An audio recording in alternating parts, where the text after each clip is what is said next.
ایک حدیث میں حضور نے فرمایا کہ قیامت کے دن سب سے پہلے 3 اشخاص کا معاملہ پیش ہوگا۔ ایک وہ تھا کہ جو اللہ کی راہ میں جنگ کرتا ہوا مارا گیا تھا، دنیا میں شہید سمجھا جا رہا تھا۔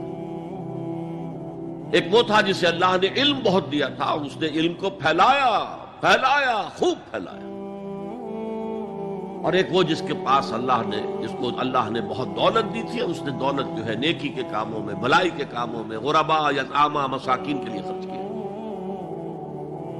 اب اللہ پوچھے گا ان شہید صاحب سے کہ دیکھو میں نے تمہیں صحت دی تھی، جسمانی قوت دی تھی، تم نے کیا کیا؟ وہ کہے گا اے اللہ میں نے تیرے لیے قتال کیا اور اپنی جان دے دی۔ اللہ فرمائے گا کذبتا، تو نے جھوٹ بولا، انک قد قاتلت لأن یقال جریء، تو نے تو یہ جنگ میں حصہ لیا تھا اس لیے کہ تیری شجاعت کا ڈنکا بج جائے، تیری جرأت کی شہرت ہو جائے۔ وقد قیلا، وہ کہا جا چکا، اب یہاں تمہارے لیے کچھ نہیں ہے۔ اور فرشتوں کو حکم ہوگا اور اوندھے منہ گھسیٹتے ہوئے اس کو جہنم میں ڈال دیں۔ یہی حشر ہوگا اس عالم کا،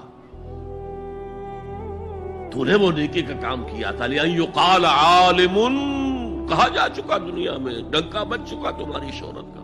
اب اس میں نوٹ کیجئے، اگر کسی عالم کے علم کا ڈنکا بج جائے، اس کی اپنی نیت وہ نہیں تھی تو اس کے اندر کوئی خرابی نہیں ہے۔ یہاں معاملہ نیت کا ہے۔